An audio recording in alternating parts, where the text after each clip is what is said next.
What's up, YouTubers? It's your girl Shannon from Evie and Chill, and check it out, we have the Mach-E back. Yes, I'm sitting in the Mach-E right now, but hold up, wait a second, because the recalls are not done. Say what? Okay, I'm gonna be real with you. I'm gonna take complete ownership for that. The recalls are not done because of me. I asked them to stop the recalls. I said, hey, I need my car back ASAP, and they said, okay, you can take it back. So that might sound real confusing, so let me explain. Also, right now, I'm running some errands. I'm going to UPS. I'm mailing out some Christmas presents last minute. Also, do you recycle your Amazon packages? Because I sure do. It saves me from having to go out and get a box, and I feel like I'm helping the planet because I'm recycling. Okay, so let's talk about what is happening with the Mach-E, and I'm going to pull over for a second because I actually have the paperwork with me here. Okay, so let's go over the deets. So you might remember, ooh, this lighting's not good. Let me back it up. Let's see, beep, beep, beep. Is lighting better? Still not good. Okay, I'm gonna repark where there's better lighting. Hold up, wait a second. Okay, so let's back this up to December 10th because that is when the Mach-E went into the shop. If you remember, the Ford dealership, they called, they said, hey, we can fix your vehicle. We've got all the info for the recalls. We'll drop off a loaner vehicle, picked up the Mach-E. It has been there for 10 days because today is December 20th. So in those 10 days, things were really productive. I mean, I have the paperwork here. Let's see, they performed an inspection of the vehicle. They provided a detailed vehicle report card. My car gets a report card. That's so cute. Okay, also, let's see, they did a software update. Let's see, it says a hotline engineer was present at the time of programming. How hot was the hotline engineer? Probably not as hot as my man, but that's interesting to know. Okay, and they also, I think I told you, they installed a security token on the vehicle. Because if y'all have been following, our vehicle has had some software issues, so that security token will allow people at Ford to actually see what's going on in our vehicle while we're using it, so that's kind of cool. But after Ford did all of that, basically they outsourced the glasswork to be done at another shop. And they had another Mach-E that was in the shop a few days before ours, and that was like the experimental, like trial and error one, basically to see if they could like repair the windshield and the glass roof. And I called a few days ago and they said, hey, we're still experimenting on the other Mach-E. We want to make sure we can like get things fixed on that one before we move on to your vehicle. So I kind of appreciated that. I'm glad our vehicle wasn't like the guinea pig. But I called yesterday. They said, hey, we're still kind of experimenting on the first Mach-E. We don't know really how long it's going to take. So at that point, I decided I just want the Mach-E back. But here's the deal, you guys. You might be wondering, why did I stop that recall from being completed? Why did I want my vehicle back?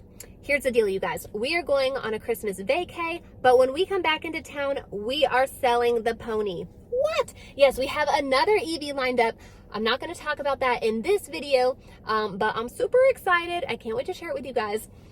But basically, we want to make sure that once we get back into town, we are going to have this vehicle good to go, ready to sell immediately. So a few things kind of came into play, like in my mind, thinking about that. Number one, if they were still working on the Mach-E when we got back into town, that might affect like our resale timeline for this vehicle.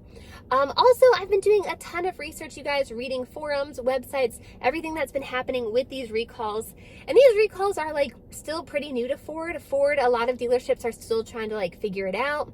I know some people, they've had like their recalls done in 3 days, like literally drop it off, have it fixed, get their vehicle back, no issues. But there are people that are having some not so great experiences. Sometimes the glass can be like misaligned when they get their vehicle back, or God forbid, worst case scenario, glass has been shattering. And that's kind of like a real big deal because parts for the Mach-E are really scarce still. I mean, this is still like a newer vehicle. Production is not as quick as I think everyone is hoping right now. So if something breaks, it could take weeks, potentially months to get another glass roof in. So that, to me, like the benefit didn't quite outweigh the reward, if that makes sense. The juice just wasn't worth the squeeze. I honestly just kind of wanted the peace of mind in knowing that I have the Mach-E in my garage waiting for me when we come back from our Christmas break and we can sell it immediately. I mean, if a glass roof gets broken, I mean, that could potentially affect resale value. But again, the main thing, we just didn't want it to affect our resale timeline. So that is kind of why I wanted the Mach-E back so quickly. And I don't want to sound like a Debbie Downer or a Scrooge because it's the holidays. I don't think that would have happened. I feel like the dealership and the glass shop they outsourced it to would have done a great job. We've only had great experiences with Ted Britt. But I mean, God forbid, like worst case scenario, that's where my mind goes. So that is it. We are going to be selling this vehicle really soon, and that's kind of a big deal. And normally under any other circumstances, I wouldn't have called and asked for the car back. I would have waited till the recalls were completed.